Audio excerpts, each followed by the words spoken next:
বিসিবির নতুন সভাপতি হয়েছেন আমিনুল ইসলাম বুলবুল। জরুরি বোর্ড সভায় পরিচালকদের ভোটে সভাপতি নির্বাচিত হন তিনি। পরিচালক পদে এনএসসির প্রজ্ঞাপন পাওয়ার মাত্র ঘণ্টা দুয়েকের মধ্যে এই পদে বসলেন বুলবুল। এছাড়া সভায় সিনিয়র সহসভাপতি করা হয়েছে নাজমুল আবেদিন ফাহিমকে, আর সহসভাপতি নির্বাচিত হয়েছেন ফাহিম সিনহা। বৃহস্পতিবার রাতে সাবেক সভাপতি ফারুক আহমেদের পরিচালক মনোনয়ন প্রত্যাহার করে প্রজ্ঞাপন দেয় এনএসসি। পাশাপাশি আমিনুল ইসলাম বুলবুলকে পরিচালক পদে মনোনয়ন দিয়ে আজ বিকেলে প্রজ্ঞাপন জারি করে জাতীয় ক্রীড়া পরিষদ। এর ঘণ্টা দুয়েকের মধ্যে জরুরি সভা ডেকে তাকে নতুন সভাপতি হিসেবে নির্বাচিত করেন বোর্ড পরিচালকরা। বিসিবির পরবর্তী নির্বাচন পর্যন্ত সভাপতির দায়িত্ব সামলাবেন সাবেক এই অধিনায়ক।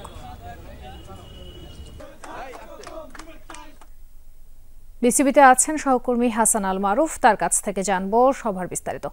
মারুফ, বোর্ড সভায় আর কি সিদ্ধান্ত হলো? নতুন বিসিবি বস কি সবার সাথে বৈঠকে বসেছেন? তাজদিন, আসলে যে এজেন্ডা ছিল আজকে, তো আসলে শুধুমাত্র বিসিবির সভাপতির নাম ঘোষণাটাই বড় ইস্যু ছিল এবং সেটা নিয়েই আলোচনা। 5টার দিকে এনএসসি থেকে, জাতীয় ক্রীড়া পরিষদ থেকে প্রজ্ঞাপন জারি করা হয়, পরিচালক হিসেবে মনোনীত করা হয় আমিনুল ইসলাম বুলবুলকে এবং এরপরেই বিসিবিতে আসেন আমিনুল ইসলাম বুলবুল সহকারে যে পরিচালকরা আছেন তারা আসেন এবং সেই সভাতেই 18তম প্রেসিডেন্ট হিসেবে, বিসিবি সভাপতি হিসেবে দায়িত্ব গ্রহণ করেন আমিনুল ইসলাম বুলবুল এবং এরপরে কিন্তু সভা অনুষ্ঠিত শুরু হয়েছে, এখনও সেই সভা চলছে এবং সেই সভায় আসলে প্রথমবারের মতো সভাপতিত্ব করছেন আমিনুল ইসলাম বুলবুল। গত রাতে সদ্য বিদায়ী ফারুক আহমেদের কাউন্সিলরশিপ বাতিল হওয়ার পরে, এনএসসি থেকে যখন বাতিল হয় তখনই আসলে বিসিবির যে সভাপতি পদ সেটি শূন্য হয়ে যায় এবং আজকে এরপরে এনএসসি থেকে গতকালকে কাউন্সিলরশিপ দেওয়ার পর আমিনুল ইসলাম বুলবুলকে আজকে পরিচালক হিসেবে সেই প্রজ্ঞাপনটা জারি করা হয় 5টার কিছু সময় আগে এবং এরপরে কিন্তু সেই প্রজ্ঞাপন পাওয়ার পরে বিসিবিতে আসেন সদ্য এই নির্বাচিত বুলবুল এবং একটু পরে তিনি ব্রিফ করবেন গণমাধ্যমের সামনে। সেখানে হয়তো আরও বিস্তারিত জানা যাবে কি পরিকল্পনা বা কতদিনের জন্য তিনি এসছেন। যতদূর আমরা জানি যে বিসিবির সামনে যে নির্বাচন আছে অক্টোবরের দিকে, এই নির্বাচন দেওয়ার জন্য তিনি এসছেন। এই সময় 4 মাসের মতো সময় পাবেন, এই 4 মাস তিনি দায়িত্বে থাকবেন এবং একটি স্বচ্ছ নির্বাচন দেওয়ার জন্যই আসলে তাকে আনা হয়েছে, এমনটাই এখন পর্যন্ত খবর। এবং এরপরে হয়তো যখন তিনি ব্রিফ করবেন সেখানে আরও বিস্তারিত জানা যাবে যে তারা আসলে কি বিষয়ে আজকে আলোচনা করছে। যেহেতু এখনও সভা হচ্ছে এবং সেই সভায় যারা পরিচালক আছেন, পূর্বের যারা যে 9 জন পরিচালক আছেন তারা প্রত্যেকেই উপস্থিত আছেন। একই সাথে আরেকটা বিষয় কিন্তু হয়েছে, সেটি হচ্ছে বিসিবির অনেক দিন পরে ভাইস প্রেসিডেন্টের যে জায়গাটা আছে সেই জায়গাটা পূরণ হলো। ভাইস প্রেসিডেন্ট হিসেবে নিয়োগ পেয়েছেন ফাহিম সিনহা এবং একই সাথে সিনিয়র ভাইস প্রেসিডেন্ট হিসেবে নিয়োগ পেয়েছেন নাজমুল আবেদিন ফাহিম, যিনি বর্তমানে বিসিবির ক্রিকেট অপারেশনসের দায়িত্বে আছেন। তিনি সেই পদে এখন আসীন হয়েছেন। সব মিলে আসলে আবারও একটা পরিবর্তন। 9 মাসেরও কম সময়ে আমরা দেখেছি যে ফারুক আহমেদের যে বোর্ড, সেই বোর্ডটি ভেঙে দেওয়া হলো, ফারুক আহমেদের বিদায় হলো এবং নতুনভাবে আসলে আরও একটা যাত্রা শুরু করলো ক্রিকেট বোর্ড। আসলে এখনও অনেক কিছু বাকি, অনেক বিষয় আছে যে আগামীকালকে ফারুক আহমেদের একটি প্রেস কনফারেন্স করার কথা রয়েছে, সেখানে তিনি অনেক কিছু খোলাসা করার বিষয় রয়েছে। শেষ পর্যন্ত আসলে সেটি হবে কিনা সেটা নিয়েও একটা শঙ্কা আছে। তো এই ছিল আমার কাছে মিরপুর থেকে সবশেষ। তাজদিন, যুক্ত হওয়ার জন্য ধন্যবাদ মারুফ। নতুন বাংলাদেশ গড়তে জাপানি বিনিয়োগকারীদের পাশে চাইলেন প্রধান উপদেষ্টা ডক্টর মোহাম্মদ ইউনূস। টোকিওতে আজ সেদেশের ব্যবসায়ীদের সঙ্গে এক গোল টেবিল বৈঠকে তিনি এই আহ্বান জানান। বাংলাদেশে গুরুত্বপূর্ণ ব্যবসায়িক স্বার্থ সম্পন্ন জাপানি কোম্পানিগুলির কয়েকজন শীর্ষ নির্বাহী উপস্থিত ছিলেন আলোচনায়। Japan external trade organisation JETRO এবং জাইকা যৌথভাবে বাংলাদেশ বিজনেস সেমিনারের আয়োজন করে। ডক্টর ইউনূস বলেন, আক্ষরিক অর্থেই বাংলাদেশ 16 বছরের একটি ভূমিকম্প পার করেছে। ভেঙে পড়া সবকিছু গুছিয়ে তোলার চেষ্টা করছে অন্তর্বর্তী সরকার। এদিকে প্রধান উপদেষ্টা ডক্টর মোহাম্মদ ইউনূস জাপানের সোকা বিশ্ববিদ্যালয় থেকে সম্মানসূচক ডক্টরেট ডিগ্রি গ্রহণ করছেন। সামাজিক উদ্ভাবন এবং বৈশ্বিক উন্নয়নে তাঁর অবদানের স্বীকৃতি স্বরূপ এই ডিগ্রি প্রদান করা হয়। ডক্টর ইউনূস টোকিওর সোকা বিশ্ববিদ্যালয়ে বিশিষ্ট ব্যক্তিদের উদ্দেশ্যে বক্তব্য দেন।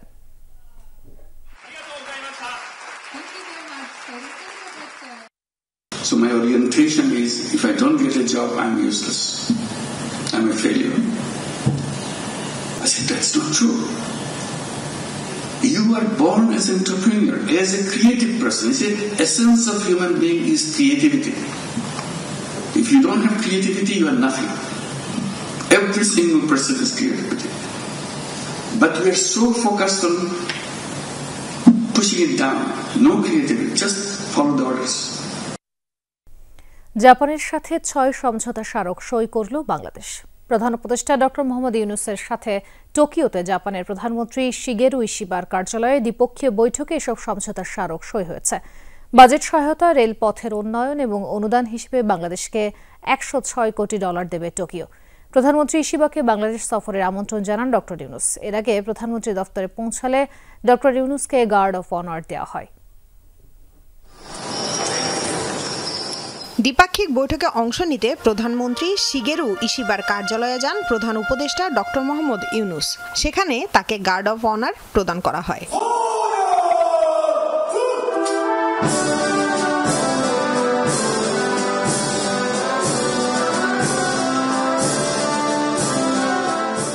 বৈঠকে পারস্পরিক স্বার্থ সংশ্লিষ্ট বিষয়ে আলোচনা করেন দুই দেশের প্রধান। অন্তর্বর্তী সরকার প্রধান ডক্টর ইউনূস বাংলাদেশ ও জাপানের সম্পর্কের স্মৃতিচারণ করেন।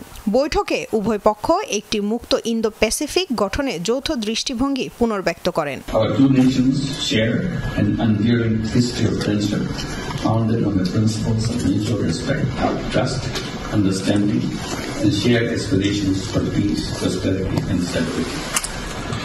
Personally, I have long association and deep engagements with Japanese partners for decades through microfinance, social business, and educational collaboration.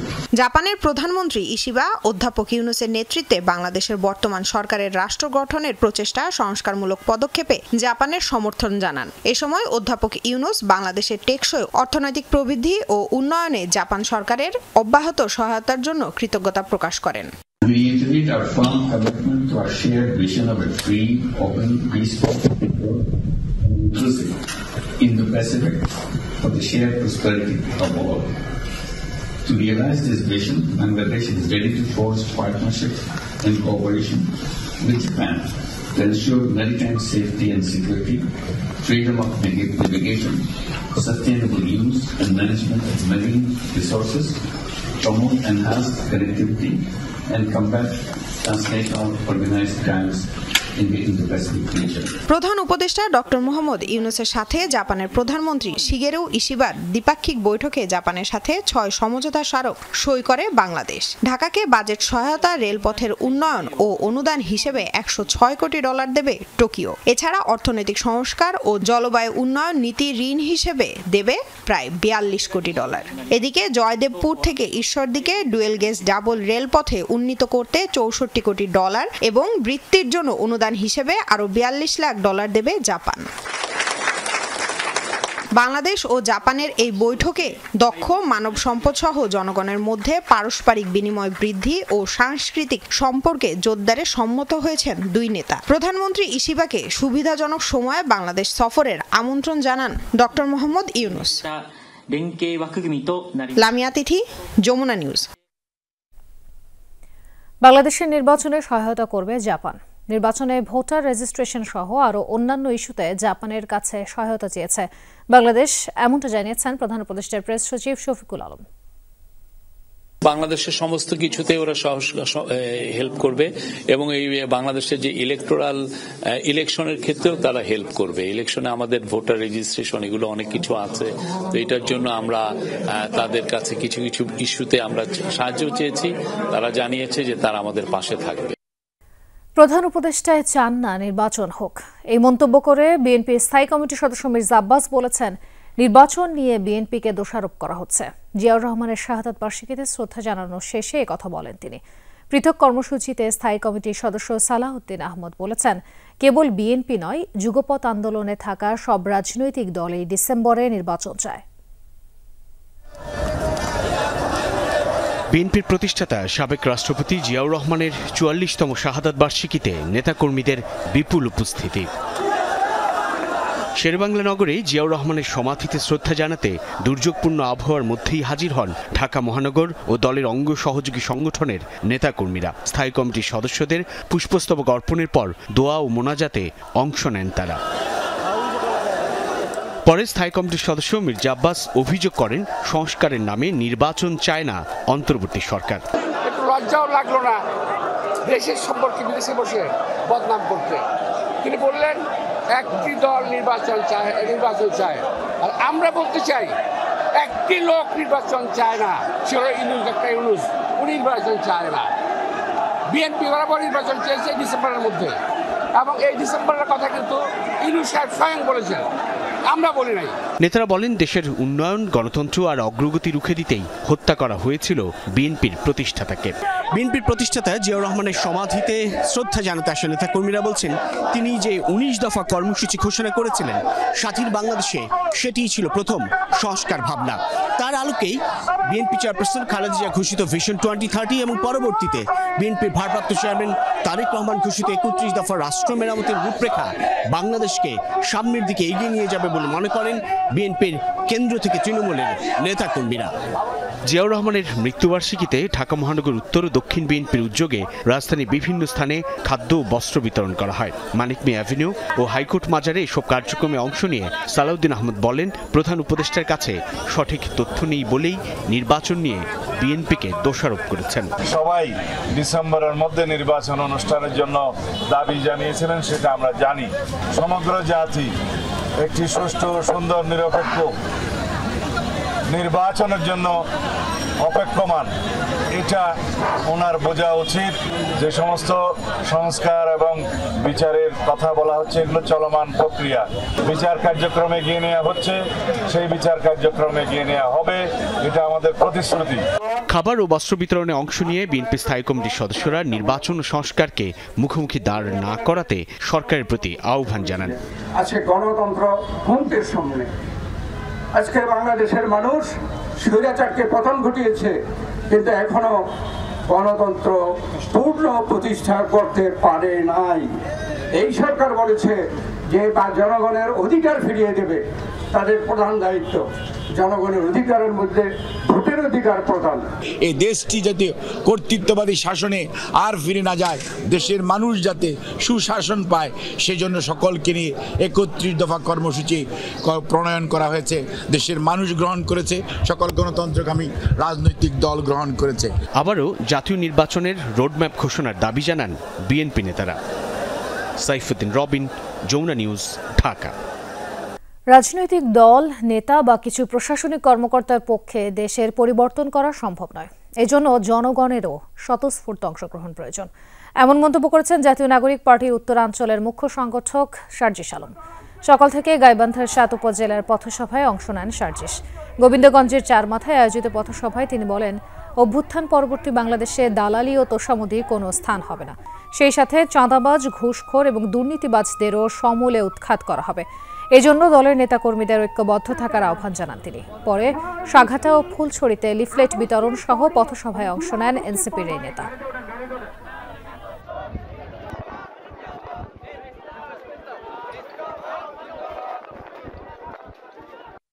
একটা দেশ কখনো দু একটা রাজনৈতিক দল, কয়েকজন রাজনৈতিক নেতা কিংবা প্রশাসনের কিছু সদস্য মিলে পরিবর্তন করা সম্ভব নয়।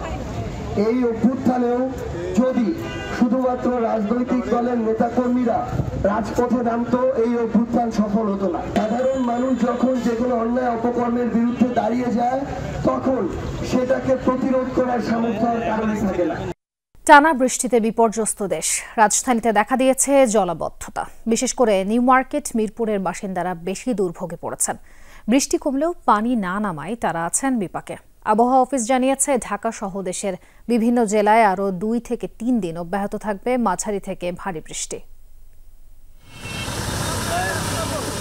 নিউ মার্কেটের সড়ক জুড়ে পানি, জায়গায় জায়গায় বিকল গাড়ি, তাই চালককে অবলম্বন করতে হচ্ছে বাড়তি সতর্কতা। ফুটপাতের ভ্যানগুলো অর্ধেক পানিতে ডোবা। এমন পরিস্থিতিতে মার্কেটে ঢোকা পানি অপসারণ করা হচ্ছে। গত কয়েক বছর ধরেই এই সড়কে অল্প বৃষ্টিতে পানি জমে যায়। ভোগান্তির শেষ নেই মানুষজনের। বিশেষভাবে ঈদের আগে এমন দুর্যোগে ব্যবসায়ীদের মাথায় হাত। কষ্ট হয় যে কত দোকান বন্ধ, এখনো বন্ধ খুলতে পারতেছে না। আমরা যে পানির মধ্যে কাজ করতেছি, উপায় নাই তো। এই যে আসছে, এই যে দোকান, এটা চলতে সমস্যা হয়। রাস্তাঘাট যেমন আজকে 2 দিন যাবত বৃষ্টিতে খুবই ভোগান্তির মধ্যে আছি। কাস্টমার আসবে কেমনে? এর মধ্যে তার কাস্টমার আসতে পারে না। বৃষ্টি থামলেও পানি না নামায় দুর্ভোগে নগরবাসী। কয়েকটি এলাকার সড়কে হাঁটু পানি।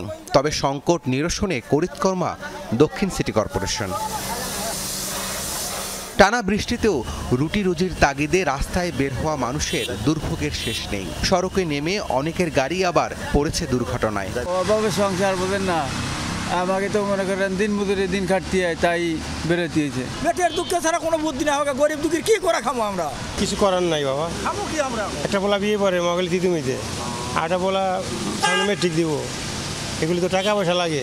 এই ভোগান্তি থেকে মুক্তির কোনো উপায় আসলে দেখতে পাচ্ছি না। জুনের 1 বা 2 তারিখের মধ্যে কমবে বৃষ্টিপাত, এমনটা পূর্বাভাস আবহাওয়া অফিসের।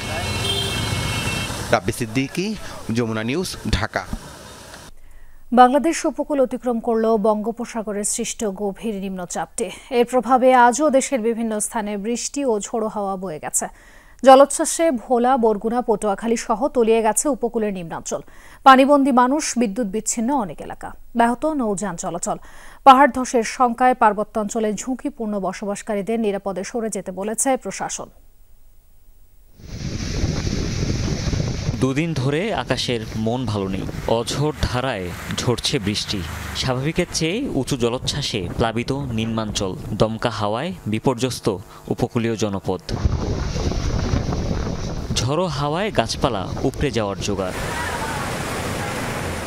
বঙ্গোপসাগরের কোলঘেঁষা জনপদ নোয়াখালী, জোয়ারের তোড়ে কোম্পানিগঞ্জ ও হাতিয়ার 3টি নদী তীরবর্তী বাঁধ ক্ষতিগ্রস্ত হয়েছে।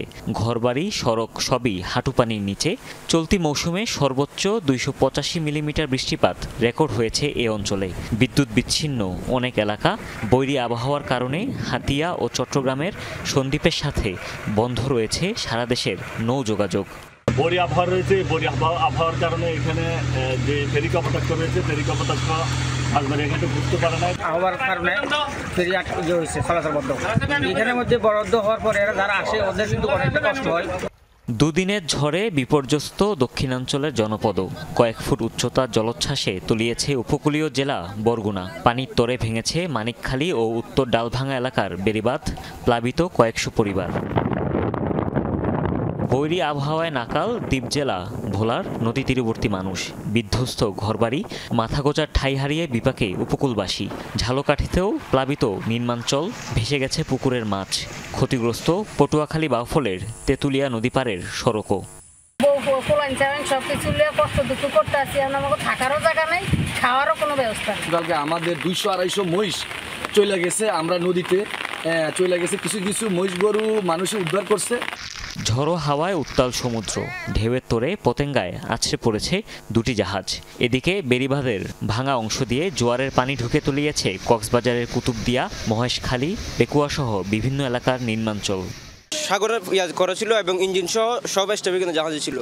ওইভাবে বাতাসের তীব্রতার কারণে, স্রোতের কারণে এটাকেও পাথরে আশ্রয় ফেলছে। এখানে বাতাসের গতির কারণে মানে ওটা বাঁচতে বাঁচতে এদিকে চলে আসে। বৈরী আবহাওয়ায় পাহাড়ের নীল আকাশও কালো মেঘের দখলে। পাহাড় ধসের শঙ্কায় প্রশাসনের পক্ষ থেকে পার্বত্যাঞ্চলে ঝুঁকিপূর্ণ বসবাসকারীদের নিরাপদে সরে যেতে বলা হয়েছে। আবহাওয়া অফিস জানিয়েছে, দেশের কোনো কোনো জেলায় আরও একদিন বৃষ্টি হতে পারে। গত 24 ঘন্টায় ঢাকায় 196 মিলিমিটার পর্যন্ত বৃষ্টি রেকর্ড করা হয়েছে। গতকালকে আমাদের ল্যান্ড ক্রস করেছে উপকূলীয় এলাকা, সেটা গভীর নিম্নচাপ আকারেই আমাদের বাংলাদেশের অভ্যন্তরে প্রবেশ করেছে। বৃষ্টির যে ধারাটা অব্যাহত আছে সারা দেশে, সেই ধারাটা অব্যাহত থাকতে পারে, কিন্তু বৃষ্টির পরিমাণটা সারা দেশে কমে আসতে পারে কিছু। সমুদ্র বন্দরগুলোয় 3 নম্বর সতর্কতা সংকেত দেখিয়ে যেতে বলা হয়েছে। হুমায়ুন রশিদ, যমুনা নিউজ। বরগুনায় বাঁধ ভেঙেছে, এ বিষয়ে জানাতে সরাসরি যুক্ত হচ্ছেন সহকর্মী ফেরদৌস খান ইমন। ইমন, দুর্গত এলাকার পরিস্থিতি এখন কেমন দেখছেন? পানি লোকালয়ে কতটা ক্ষতি করেছে?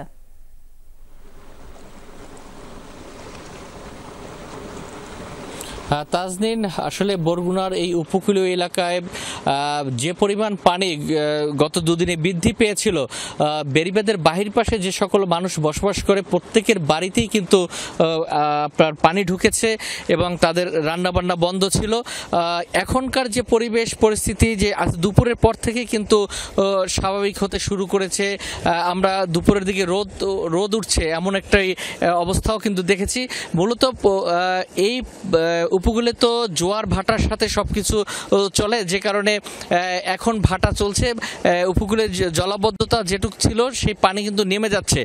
বিশেষ করে গতকালকে কিন্তু পাথরঘাটার একটি এলাকায় বেড়িবাঁধ ভেঙেছে এবং সেখান থেকে প্রায় 6টি গ্রাম প্লাবিত হয়েছে এবং বরগুনার 7 নং ইউনিয়নের কিন্তু আপনার মাছখালী এবং ডালভাঙা এলাকা থেকে বেশ কিছু জায়গায় রিং বেড়িবাঁধ ছিল, সেগুলো কিন্তু ভেঙেছে।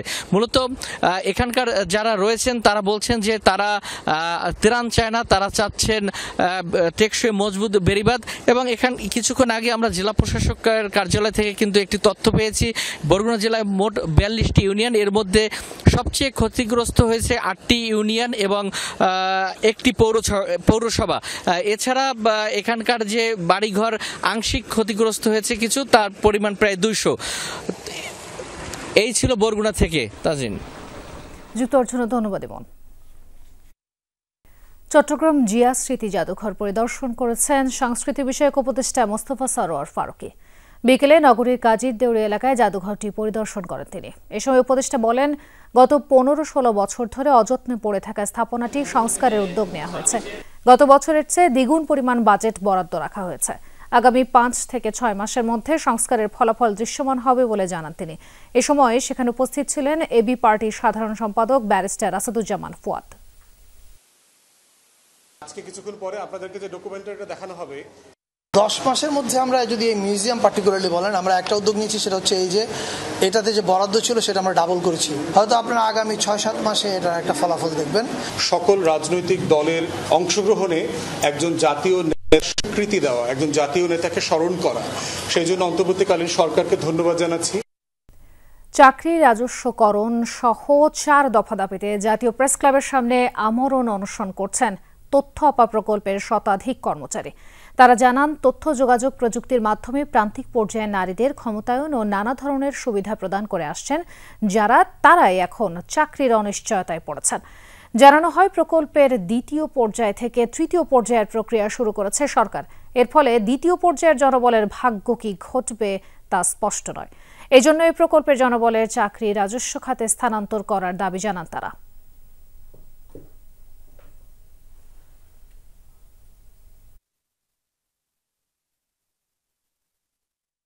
যেহেতু এটি সময় সাপেক্ষ একটি ব্যাপার রাজস্বকরণ, সেই ক্ষেত্রে আমাদের প্রকল্পের মেয়াদ হচ্ছে 3 থেকে 5 বছর বৃদ্ধি করা হোক। এই প্রজেক্টটাকে 3য় পর্যায়ে না নিয়ে এসে নিয়োগ বাণিজ্য না করে ওই টাকাটা 2য় পর্যায়ে খরচ করে আমাদেরকে আবারও কাজে লাগানো হোক, এটাই আমার সরকারের কাছে প্রত্যাশা। আমরা যেসব নারীরা আপনার প্রান্তিক পর্যায়ে নারীদেরকে ক্ষমতায়িত করার জন্য নিরলসভাবে আমাদের জীবনের স্বর্ণালী সময়গুলো এখানে ব্যয় করে গেলাম, আজকে আমরা রাস্তায় রোদ বৃষ্টি ঝড় উপেক্ষা করে না খেয়ে সবাই পড়ে আছি। ওনাদের তরফ থেকে কোনো ধরনের কোনো সাড়া এলো না, ওনাদের তরফ থেকে কেউ কোনো খোঁজ নিয়ে গেল না। বিসিবির নতুন সভাপতি নির্বাচিত হওয়ার পর আনুষ্ঠানিক সংবাদ সম্মেলনে সাংবাদিকদের সঙ্গে কথা বলছেন আমিনুল ইসলাম বলবুন। আমরা সরাসরি যাচ্ছি সেখানে। চেষ্টা করব সকলের এই অভিজ্ঞতাকে কাজে লাগিয়ে, সকলের এনার্জিটা যেন আমরা একসাথে কাজে লাগিয়ে আমরা যেন সামনের দিকে এগিয়ে যেতে পারি।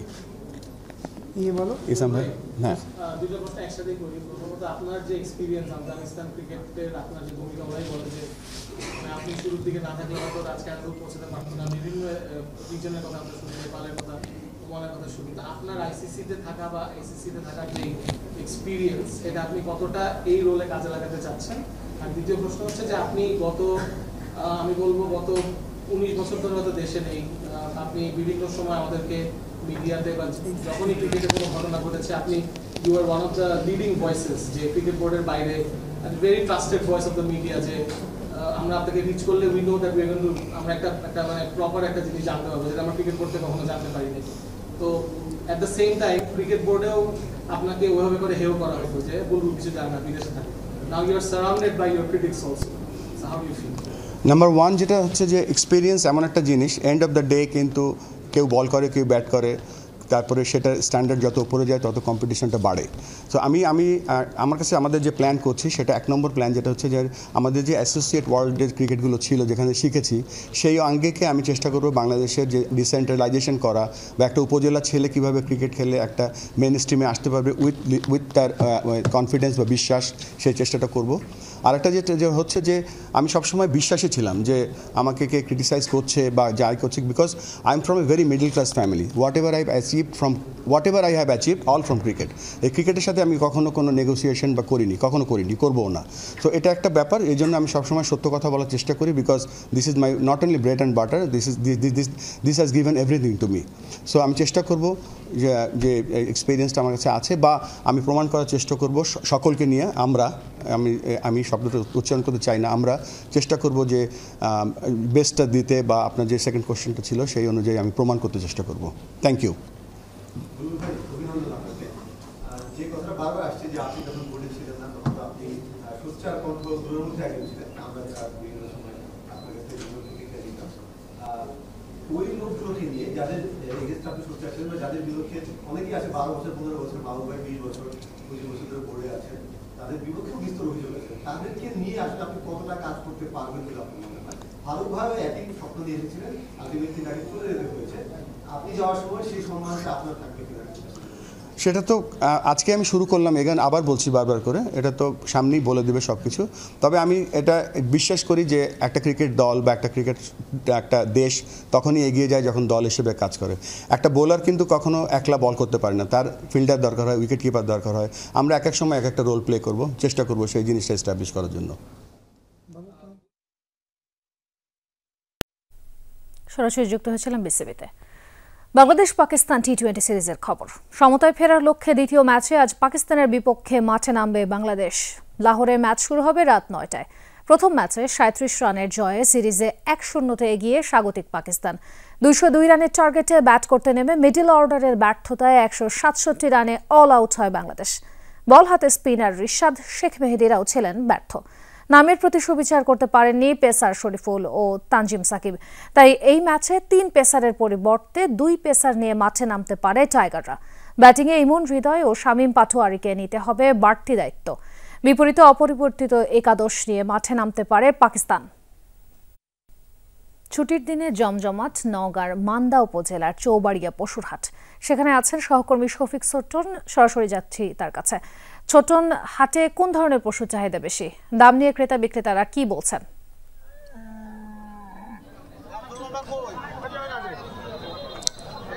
তাজনীন, আসলে চৌবাড়িয়ার হাট মানেই তো বিশাল হাট, অর্থাৎ দেশের সবচেয়ে বড় পশু বেচা কেনার হাট। আজকের হাটে আসলে রেকর্ড সৃষ্টি হয়েছে, অর্থাৎ সবচেয়ে বেশি পশু সরবরাহ হয়েছে বিভিন্ন খামার থেকে। পারিবারিক খামার বা যারা বাড়িতে গরু পালন করেছেন, বাণিজ্যিকভাবে খামারে যারা গরু পালন করেছেন, তারা আজকে নিয়ে এসেছেন বিক্রির জন্য। একই সাথে যারা কিনবেন, দেশের নানা প্রান্ত থেকে ব্যাপারীরাও এসেছেন। সব মিলিয়ে আজকে হাটটা আসলে জমজমাট হাট। এবং যেটি বলছিলাম যে আজকে আসলে রেকর্ড সৃষ্টি হয়েছে, প্রায় 3 লাখ পশুর সরবরাহ হয়েছে আজকের হাটে। বেচাকেনাও বেশ ভালো। যারা কিনতে এসেছিলেন তারা তাদের ইচ্ছে মতো, পছন্দ মতো কিনেছেন, এবং যারা বিক্রি করতে এসেছেন তারাও কিন্তু আজকের হাটে অনেকেই ছেড়ে দিয়েছেন তাদের পশুগুলো। দাম নিয়ে যদিও মিশ্র প্রতিক্রিয়া রয়েছে। ক্রেতারা যেমন বলছেন যে গত বছরের চেয়ে প্রতিটি পশুতেই 10 থেকে 15 হাজার টাকা বেশি, তেমনি কিন্তু বিক্রেতারা বলছেন যে এবছর পশু খাদ্যের দাম বাড়ার কারণে তারা বেশি দামে ছাড়া কর্তা করতে পারছেন না, তাদের লোকসানের মুখে পড়তে হবে। তবে একটি লক্ষণীয় বিষয় হচ্ছে যে হাটবেলা যেহেতু শেষ দিকে, সেহেতু আমরা দেখছি যে বড় গরুগুলো কিন্তু কিছুটা আটকে গেল। অর্থাৎ যারা 8 মণ 10 মণ বা 15 মণ ওজনের বড় বড় ষাঁড় গরু নিয়ে এসেছে, সেগুলো কিন্তু বিক্রি কিছুটা কম। তুলনামূলকভাবে মাঝারি আকারের, অর্থাৎ 1,20,000 থেকে 1.5 লাখ টাকার মধ্যে যেসব গরুগুলো মাঝারি আকারের ষাঁড় গরু, সেগুলোই সবচেয়ে বেচা কেনা বেশি হয়েছে, এমনটাই আমাদের চোখে পড়েছে। সব মিলিয়ে বলা চলে চৌবাড়িয়া হাটের আজকের যে বেচা কেনা সেটি বেশ ভালো হয়েছে এবং জমজমাট হাট হয়েছে। ধন্যবাদ। খাগড়াছড়ির দীঘিনালা উপজেলার মাই নদীতে পড়ে নিখোঁজ হয়েছেন একজন। সকাল 8:30টার দিকে উপজেলার 5 নং বাবুছড়া ইউনিয়নে এই ঘটনা ঘটে। বাবুছড়া ইউনিয়ন পরিষদের চেয়ারম্যান গগন বিকাশ চাকমা জানান, লাকড়ি সংগ্রহ করতে গিয়ে নদীতে পড়ে যান তরিৎ চাকমা। পরে স্রোতের তোড়ে ভেসে যায় সে। তারপর থেকেই খোঁজ মেলেনি তরিতের। তাকে খোঁজ করতে কাজ করছে ফায়ার সার্ভিস কর্মীরা। ঈদ উল আজহার কেনাকাটা সারছে রাজধানীবাসী। তাদের পছন্দের শীর্ষে যমুনা ফিউচার পার্ক। এ ব্যাপারে আরও জানাতে যুক্ত হচ্ছেন সহকর্মী রেদওয়ান আহমেদ। রেদওয়ান, ঈদ তো ঘনিয়ে এলো, কেমন দেখছেন এখন ক্রেতা সমাগম?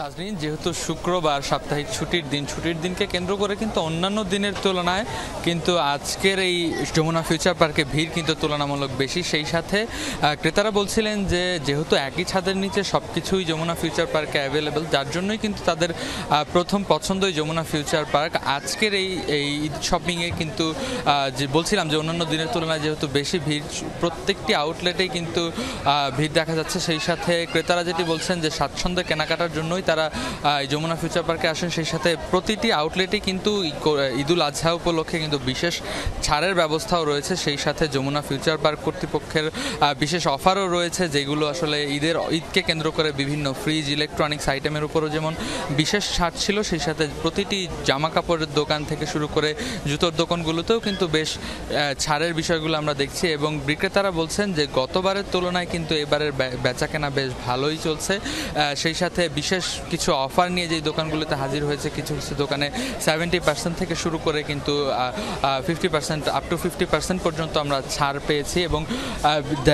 এবং যমুনা ফিউচার পার্কের এই শেষ মুহূর্তের যে কেনাকাটা, সেটি কিন্তু একেবারেই জমে উঠেছে। এবং এই শেষ মুহূর্তের কেনাকাটা সারতেই কিন্তু অনেকেই এসেছেন, যেহেতু অনেকেই ঈদের ছুটিতে ঢাকার বাইরে চলে যাবেন, তাই কিন্তু শেষ মুহূর্তের কেনাকাটায় পরিবার পরিজন নিয়ে কিন্তু অনেকেই এই শপিং এনজয় করতে কিন্তু যমুনা ফিউচার পার্কে ভিড় করছেন। তাজরিন, জি, যুক্ত হওয়ার জন্য অনেক ধন্যবাদ রেতন। সামাজিক আন্দোলন গড়ে না তুললে তামাকের ব্যবহার বন্ধ করা সম্ভব নয়। বিশ্ব তামাক মুক্ত দিবস উপলক্ষে আয়োজিত সংবাদ সম্মেলনে একথা বলেছেন বিশিষ্টজনরা।